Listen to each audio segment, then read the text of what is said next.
Okay. What are we doing now? So on the oscilloscope, we have horizontal and Okay, on the vertical. oscilloscope, we have the horizontal and the vertical controls. If we change the vertical scale. Okay, if we change the vertical scale, the amplitude of the vertical scale, we can see how it is changing here from 1 volt, 2 volts. We can do 5 volts, or we can go to lower.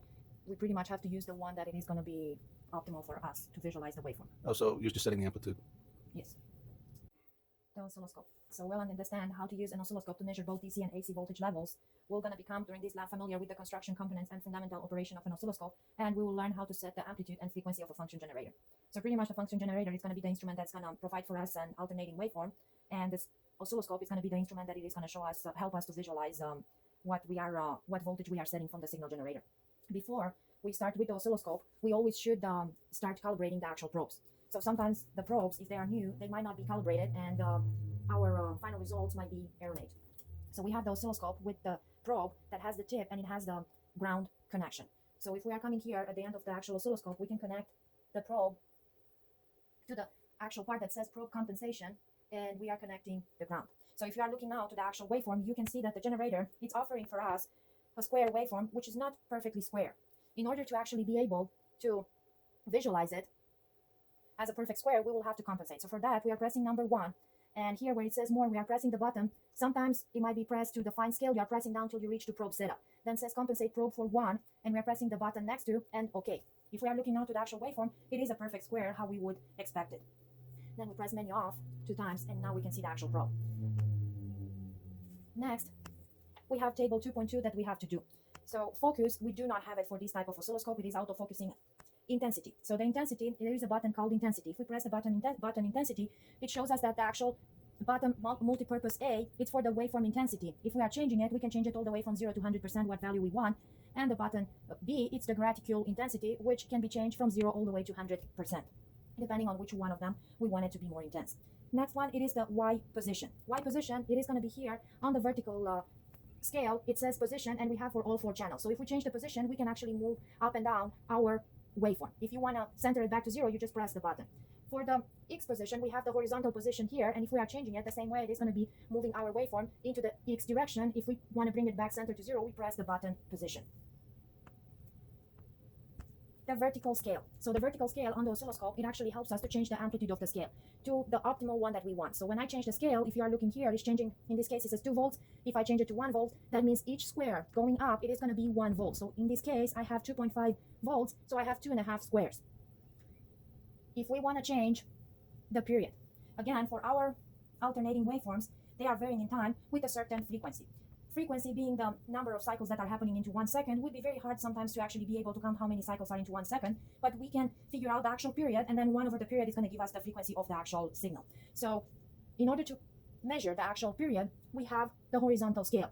Horizontal scale, when I'm changing, it is going to be changing here. So when I change the scale, it was at 400 microseconds. If I change it at this point, it is at 200 microseconds. You can change it as much as you want, depending on how many periods you want to be shown, and also depending on what's the best for you to be able to actually read the waveform how you want and to show the waveform how you want it. So if I am on 200 microseconds and I'm counting a full period, how many squares is going to be? So each square on the horizontal, it is going to be 200 microseconds. A full period has 5 of them, which means in this case, we have 200 microseconds times 5. It's going to be a full period.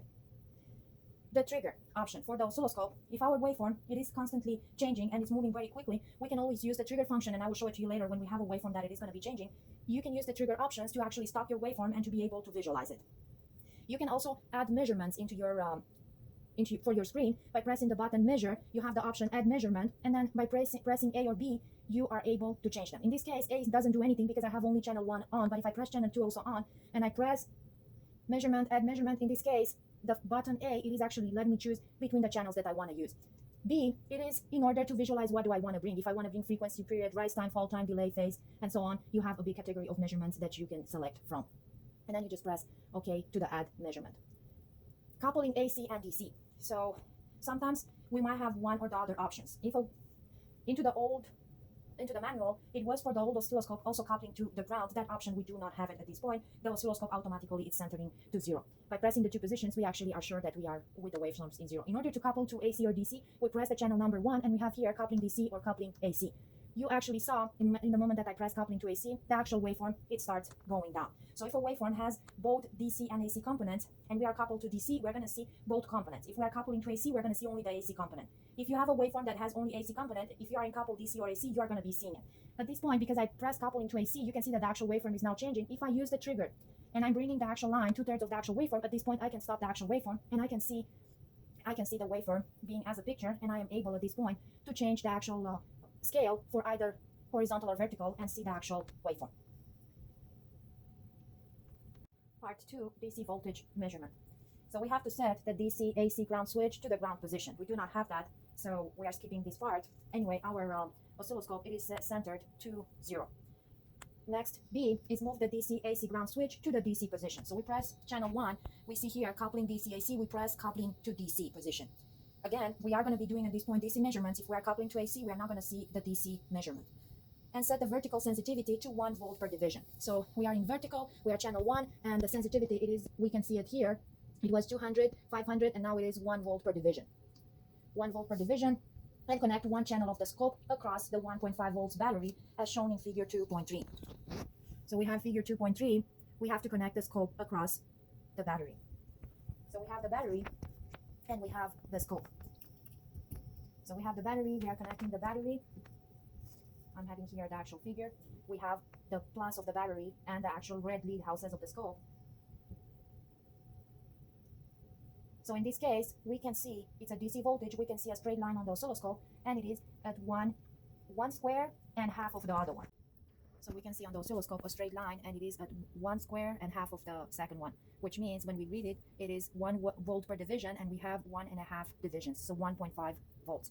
If I am switching now here to couple to AC, let's see what it is happening. So I couple to AC and I'm connecting the battery, nothing happens, because if it's coupled to AC, it's going to be showing you nothing. If I go back, couple to DC, now you're going to see why it's important. If we measure DC, couple to DC, it shows you the DC component. Vertical, we have to change the vertical shift.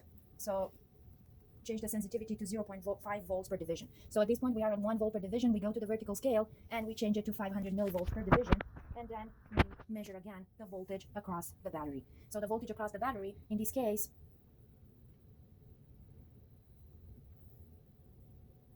it is at 3 squares like we were expecting. So 500 millivolts each square, 500 millivolts per division, and times 3 divisions, it gives us back 1.5 volts.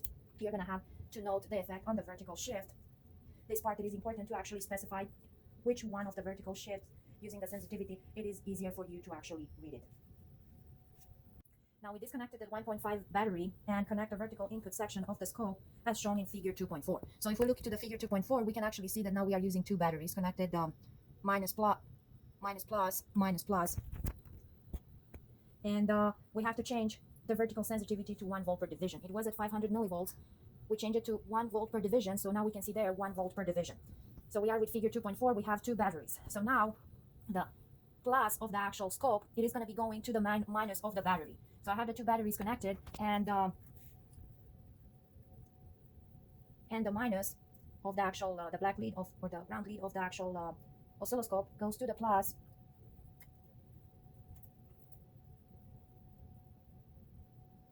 So we can actually see that if we are switching on the actual voltage, it's still shown to us as 3 divisions, 3 squares, which means 3 divisions times 1 volt per division. It gives us, in this case, 3 volts. How much have the 2 1.5D cell batteries? And we can see that if we are switching the leads, the actual voltage, it is coming down on the downside. If we would have had it the other way, like previously, the actual voltage was going up with 3 divisions. We need to measure the total voltage across the 2 series batteries with the digital multimeter and compare it with the levels determined with the oscilloscope. So we have the digital multimeter turned on. It is measuring DC voltage. We have the 2 connections for measuring voltage that we need to check every time. And if we are connecting, in this case, the 2 leads across the batteries, we are getting a 3.078 volts DC. Part 3, sinusoidal waveforms magnitude. So in this part, we'll learn how to set the magnitude of a sinusoidal signal using an oscilloscope or a digital multimeter. The frequency for this part will remain at 500 Hz. The oscilloscope. So we need to connect the output of the signal generator directly to one channel of the oscilloscope as shown in figure 2.5.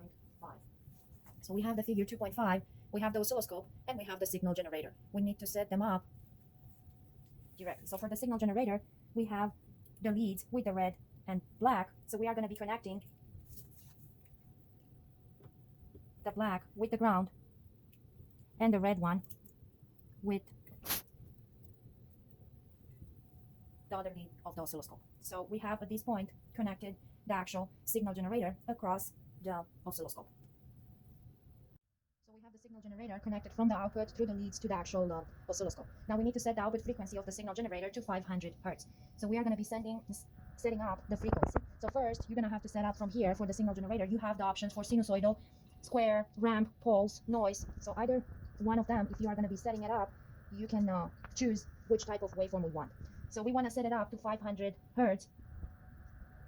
So we have here the blue buttons that are telling us if I press the first one, it's going to be frequency. If I press it again, it's going to be the period that I'm setting. So for frequency, we want 500 Hertz. So 500, and we can pick which button we want, microhertz, millihertz, and hertz. So now we have it set it to 500 Hertz using the dial and appropriate multiplier. Then turn the amplitude knob all the way to the left for a minimum output. So if we are going to the amplitude, which is the second button, it is set up to 100 millivolts. We can go even lower, all the way to 10 millivolts.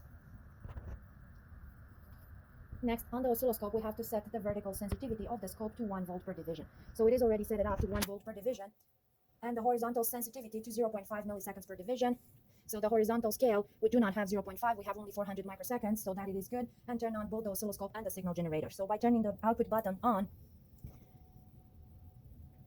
we should see something on the oscilloscope. Unfortunately, the amplitude is so small at 10 millivolts that we pretty much cannot see yet nothing on the oscilloscope. If we press probably the auto set, it is going to be showing us some noise, so do not do that if you're not sure what you have to actually see.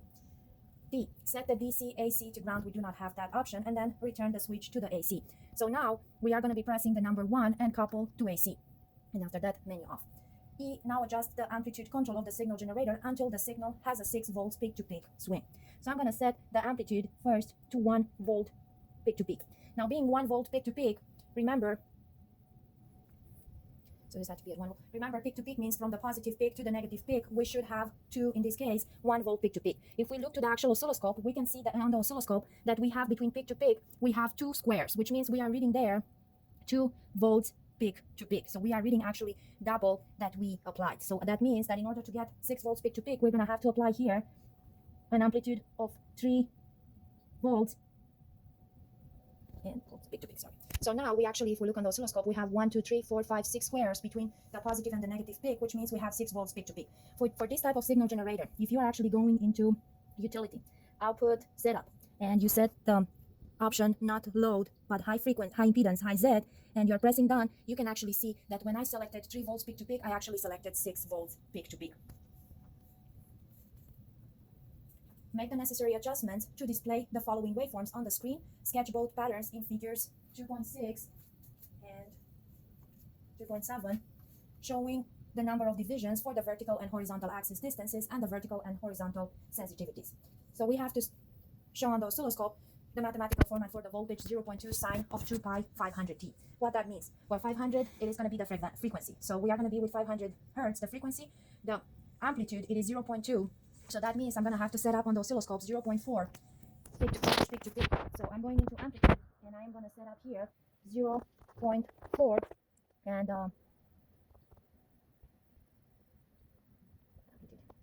0.4 voltage peak to peak. So we're going to have to go and work with the horizontal and vertical sensitivity in order to have a waveform that it looks okay for us to visualize and to draw it.